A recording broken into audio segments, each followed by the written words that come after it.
ತಗೊಳಕ್ ಹೋಗ್ಬೇಡ, ಹಣೆ ಬರ ನಂಬರ್ ಬೇಡ. ನನಗೆ ಮಾತ್ರ ನಾವು ಬರೆದುಬಿಟ್ಟಿಲ್ಲ, ಚೀಫ್ ಮಿನಿಸ್ಟರ್ ಆಗುವಂತ ಬರೆದುಬಿಟ್ಟಿಲ್ಲ. ಆಗ ನನಗೆ ಬಹಳ ಬೈಕಲ್ಲಿದ್ದ ರಾಜಣ್ಣ, ಈಗಲೂ ಬೈಕಲ್ಲಿದ್ದ. ರಾಮಾಯಣ ಬರೆದ್ರು, ಎಷ್ಟು ಜಾತಿ ಹುಟ್ಟಿದ್ದಲ್ಲ, ನಾನು ಕುರುಬರು ಜಾತಿ ಹುಟ್ಟಿದ್ದಲ್ಲ, ಗ್ಯಾರಂಟಿ ಯೋಜನೆಗಳ ಜಾತಿ ಹುಟ್ಟಿದ್ದೀನಿ. ಜಾತಿ ಇದೆಯಾ, ಪಕ್ಷ ಇದೆಯಾ, ಧರ್ಮ ಇದೆಯಾ? ಎಲ್ಲ ಜಾತಿಯವರು ಇದ್ದಾರೆ. ಬಿಜೆಪಿ ಅವರಿಲ್ವಾ, JDS ಅವರಿಲ್ವಾ? ಅವ್ರನ್ನೆಲ್ಲ ಬಿಟ್ಟಿದ್ದೀವಿ ನಾವು. 4 ಸಾರಿ ಸೋತಿದ್ದೀವಿ, 9 ಸಾರಿ ಸಾವಿರ ನಡುವೆ ಇದೆಯಲ್ಲ, ಅದನ್ನು ಸಾರ್ಥಕ ಮಾಡತಕ್ಕಂಥ ಪ್ರಯತ್ನ ಮಾಡತಕ್ಕಂಥದ್ದೇ ನಿಜವಾದಂಥ ಬದುಕು.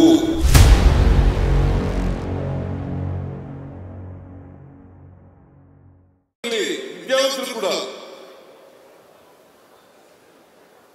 ಈಗ ಒಬ್ಬ ಮೇಲ್ಜಾತಿ ಬಡವ ಬಂದರೆ, ಮೇಲ್ಜಾತಿ ಬಡವ ಬಂದರೆ ಅವನ್ನ ಸ್ವಾಮಿ ಬುದ್ಧಿ ಅಂತ ಕೈ ಮುಗಿತೀವಿ.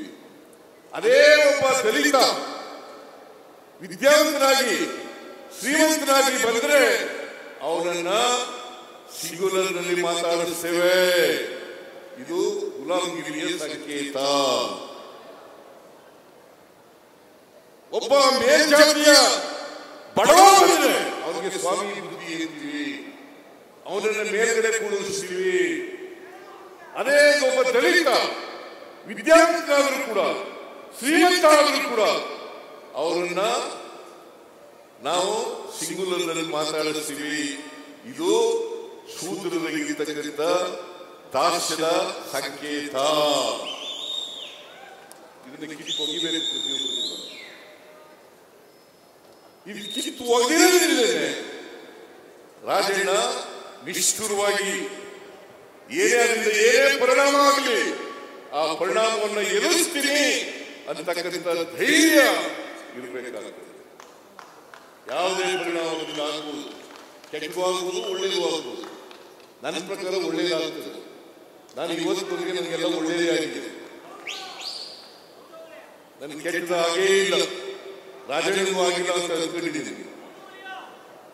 ಈಗ ರಾಜಣ್ಣ ನೋಡಿ, ರಿಸರ್ವ್ ಕಾನ್ಸ್ಟಿಟ್ಯೂನ್ಸಿ ಸ್ಪರ್ಧೆ ಮಾಡ್ತಾ ಇಲ್ಲ, ಎಸ್ಟಿಗೆ ರಿಸರ್ವ್ ಆಗಿದೆ. ಸ್ಥಾನಗಳಿದ್ದಾವೆ. 2008ರಲ್ಲಿ ರಿಸರ್ವ್ ಆಯಿತು, 2008ರಲ್ಲಿ ರಿಸರ್ವ್ ಆಯಿತು. ಅವರು ಸಾಮಾನ್ಯ ಕ್ಷೇತ್ರದಲ್ಲಿ ನಿಂತಿರ್ತಾರೆ.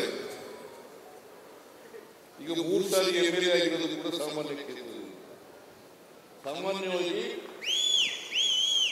ಎಸ್ಟಿ ಅವರು ಎಸ್ಟಿ ಕ್ಷೇತ್ರದಲ್ಲಿ ರಿಸರ್ವ್ ಕಾನ್ಸ್ಟಿಟ್ಯೂನ್ಸಿಯಲ್ಲಿ ನಿಂತಿರ್ತಾರೆ. ಇವರು ಸಾಮಾನ್ಯ ಕ್ಷೇತ್ರದಿಂದ ಗೆದ್ದಿದ್ದಾರೆ. 2 ಸಾರಿ ಸೋತಿರುವುದು, ಗೆಲುವು ಸೋಲುಗಳು ರಾಜಕೀಯದಲ್ಲಿ ಸಾಮಾನ್ಯ. ಶ್ರೀಮತಿ ಇಂದಿರಾ ಗಾಂಧಿ ಅವರ ಸೋತರು. ಇಡೀ ದೇಶದ ಜನರನ್ನ ಗೆಲ್ಲಿಸತಕ್ಕಂಥ ಶಕ್ತಿ ಇದ್ದಂತ ಇಂದಿರಾ ಗಾಂಧಿ ಅವರ ಸೋತರು. ನಾನು ಸೋತಿದ್ದೀನಿ, ನಾನು 3 ಸಾರಿ ಸೋತಿದ್ದೀನಿ, ಅಲ್ಲ 4 ಸಾರಿ ಸೋತಿದ್ದೀನಿ, 9 ಸಾರಿ ಗೆದ್ದಿದ್ದೀನಿ. 4 ಸಾರಿ ಸೋತಿದ್ದೀನಿ, 9 ಸಾರಿ ಗೆದ್ದಿದ್ದೀನಿ. ಸೋಲು ಗೆಲುವುಗಳು ರಾಜಕೀಯದಲ್ಲಿ ಆದರೆ ಸೋಲು ಗೆಲ್ಲಿ ನಾವು ಬದ್ಧತೆ ಇರ್ತಕ್ಕಂಥ ವಿಚಾರವನ್ನ, ನಂಬಿಕೆ ಇಟ್ಟುಕೊಂಡಿರ್ತಕ್ಕಂಥ ವಿಚಾರವನ್ನ ಯಾವ ಕಾರಣಕ್ಕೂ ಕೂಡ ಮರೆಯಬಾರದು, ಯಾವ ಕಾರಣಕ್ಕೂ ಕೂಡ ವಿಚಲಿತರಾಗಬಾರದು.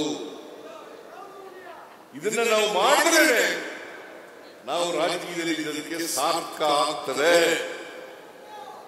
ನಮ್ಮ ಬದುಕು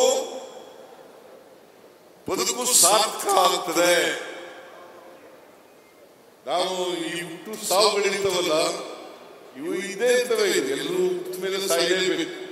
ಒಬ್ಬರು 70 ವರ್ಷ ಬದುಕಬಹುದು, ಒಬ್ರು 80 ವರ್ಷ ಬದುಕಬಹುದು, ಒಬ್ರು 100 ವರ್ಷ ಬದುಕಬಹುದು, ಒಬ್ರು 120 ವರ್ಷ ಬದುಕಬಹುದು.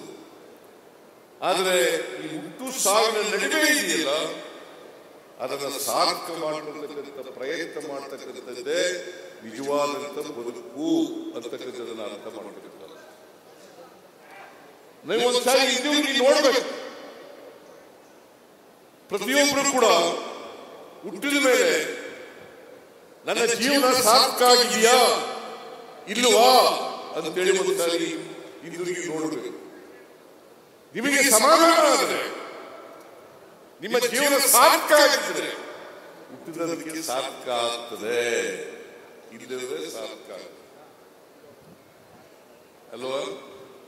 ಅದನ್ನ ರಾಜಣ್ಣ ಅವರ ಜೀವನವನ್ನು ಸಾರ್ಥಕ ಮಾಡ್ಕೊಂಡಿದ್ದಾರೆ. ರಾಜಣ್ಣ ಅವರ ಜೀವನ ಸಾರ್ಥಕ ಮಾಡ್ಕೊಂಡಿದ್ದಾರೆ. ಅದರಿಂದ ನಾನು ಒಂದ್ಸಾರಿ ರಾಜಣ್ಣನಿಗೆ ನಾನು ಸೋತ್ರ ಮಧುಗಿರಿಯಿಂದ ಬಹಳ ಕಡಿಮೆ ಆಗ್ತದೆ, ಸೋತಿಲ್ಲ 2009 ಇರಬೇಕು. 2009 ಬೈ ಎಲೆಕ್ಷನ್ ನಿಂತಿದ್ದು ಕುಮಾರಸ್ವಾಮಿ ಅವರ ಧರ್ಮಪತ್ನಿ ನಿಂತಿದ್ರು ಇವ್ರ ಮೇಲೆ ಅಲ್ಲ.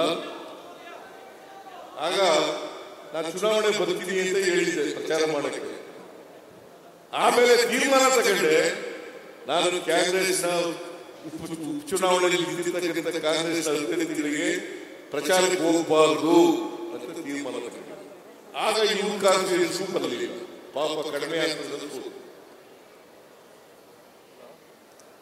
ಕಡಿಮೆ ಆಗ್ತದೆ ಸೋತ್ಬಿಟ್ರು. ಆಗ ನನಗೆ ಬಹಳ ಬೈಕಲ್ಲಿದ್ದ ರಾಜಣ್ಣ ಅಲ್ಲ, ಈಗಲೂ ಬೈಕರಿಯ, ಈಗಿಲ್ಲ ಸತ್ಯ ಹೇಳಿದ್ಮೇಲೆ ಬಿಡಯ, ಸತ್ಯ ಹೇಳಿದ್ಮೇಲೆ ಹಣೆ ಬರ ನಂಬ್ಕೊಳಕ್ ಹೋಗ್ಬೇಡ, ಹಣೆ ಬರ ನಂಬ. ಯಾಕಂದ್ರೆ ಈ ಕರ್ಮ ಸಿದ್ಧಾಂತ ಇದೆಯಲ್ಲ, ಇದನ್ನ ಬಸವಣ್ಣವ್ರಿಗೆ ತಗಲಾಕ್ಬಿಟ್ಟಿದ್ರು. ಹಣೆ ಬರ ಅನ್ನೋದು ಇದೆಯಲ್ಲ, ಇದು ನಮ್ಗೆ ಬೇರೆಯವರು ಹೇಳ್ಕೊಟ್ಟಿರೋದು.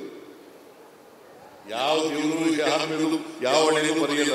ಹಾಗಾದ್ರೆ ನಮ್ಮ ಅಪ್ಪನಿಗೆ 6 ಜನ ಮಕ್ಕಳು, ನಮ್ಮ ಅಣ್ಣ 4ನೇ ತರಗತಿವರೆಗೂ ಓದ್ದ, ಇನ್ನಿಬ್ರು ತಮ್ಮದಿರು ಓದ್ಲೇ ಇಲ್ಲ, ಇಬ್ರು ಅಕ್ಕದಿರು ಓದ್ಲೇ ಇಲ್ಲ. ಅವ್ರಿಗೆಲ್ಲ ಬರದಿದ್ದ ದೇವರು ಓದ್ಬೇಡ ನೀವು ಅಂತ ಶಾಲೆಗೆ ಹೋಗ್ಬಿಡಿ, ನನಗೆ ಮಾತ್ರ ನಾವು ಓದೋದು ಬರದಿದ್ದ, ಚೀಫ್ ಮಿನಿಸ್ಟರ್ ಆಗುವಂತ ಬರದಿದ್ದ. ಹಾಗಾದ್ರೆ ತಾರತಮ್ಯ ಮಾಡೋದು, ಒಬ್ರಿಗೊಬ್ರಿಗೆ ತಾರತಮ್ಯ ಮಾಡೋದು ಇದೆಯಲ್ಲ, ದೇವರು ಯಾರು ತಾರತಮ್ಯ ಮಾಡಲ್ಲ. ಅದಕ್ಕೆ ಬಸವಾದಿ ಜನರು ಈ ಕರ್ಮ ಸಿದ್ಧಾಂತವನ್ನ ತ್ಯಜಿಸಿದರು. ಕರ್ಮ ಸಿದ್ಧಾಂತ ಇದೆಯಲ್ಲ, ನಾನು ಈಗ ಯಾಕಪ್ಪ ಬಟ್ಟೆ ಇಲ್ಲ, ಈಗ ಯಾಕೆ ನಿನಗೆ ಹೊಟ್ಟೆ ಇಲ್ಲ, ನೀನ್ ಯಾಕೆ ವಿದ್ಯಾವಂತನಾಗಿದ್ದೀಯ ಅಂತಂದ್ರೆ, ನಾನು ಹಿಂದಿನ ಜನ್ಮದಲ್ಲಿ ಪಾಪದ ಕೆಲಸ ಮಾಡುತ್ತಿದ್ದೆ, ಕರ್ಮದ ಕೆಲಸ ಮಾಡುತ್ತಿದ್ದೆ, ಅದಕ್ಕೆ ಈ ಜನ್ಮದಲ್ಲಿ ನಾನು ಈಗ ಹುಟ್ಟುಬಿಟ್ಟಿದ್ದೀನಿ. ಯಾರ್ಯಾರ ಹುಟ್ಟದಲ್ಲಿ ಮೇಲ್ಜಾತಿ ಹುಷಾರಾಗಿರ್ಬೇಕು, ಯಾರು ನಿಂದ ಕೀಳುವಲ್ಲ, ಯಾರು ಮೇಲೂ ಅಲ್ಲ, ಹುಟ್ಟಿನಿಂದ ಯಾರು ಅಸಮರ್ಥರು ಅಲ್ಲ, ಸಮರ್ಥರು ಅಲ್ಲ, ಹುಟ್ಟಿನಿಂದ ಯಾರು ಆಗಲ್ಲ. ಹಾಗಾದ್ರೆ ಅಂಬೇಡ್ಕರ್ ಹೆಂಗೆ ಅಷ್ಟೊಂದು ಮೇಧಾವಿ ಆದರು? ದಲಿತ ಜಾತಿ ಹುಟ್ಟಿದ್ರು, ಯಾಕೆ ಮೇಧಾವಿ ಆದರು? ವಾಲ್ಮೀಕಿ ಯಾಕೆ ಮೇಧಾವಿ ಆದರು? ರಾಮಾಯಣ ಬರೆದರು. ಎಷ್ಟು ಜಾತಿ ಹುಟ್ಟಿದ್ರಲ್ಲ,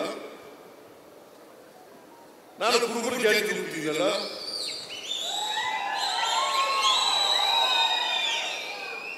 ಅದರಿಂದ ಹುಟ್ಟಿನಿಂದ ಯಾರು ದಡ್ರು ಅಲ್ಲ, ಯಾರು ಮೇಧಾವಿಗಳು ಅಲ್ಲ. ಅದು ನಿಮಗೆ ಅವಕಾಶ ಸಿಗ್ಬೇಕಷ್ಟೇ. ಅವಕಾಶ ಸಿಕ್ಕಿದ್ರೆ ಈಗ ರಾಜಕೀಯಕ್ಕೆ ಸಹಕಾರಿಯಾಗಿರ್ತಕ್ಕಂಥ ಅವಕಾಶ. ಬಹಳ ಜನ ಸಹಕಾರಿಗಳಾಗೋದು ಅಪರೂಪ. ದಲಿತ ಜನಾಂಗದಲ್ಲಿ ಹುಟ್ಟಿ ಒಬ್ಬ ಸಮರ್ಥ ಸಹಕಾರಿಯಾಗೋದಿಲ್ಲ. It is not so easy.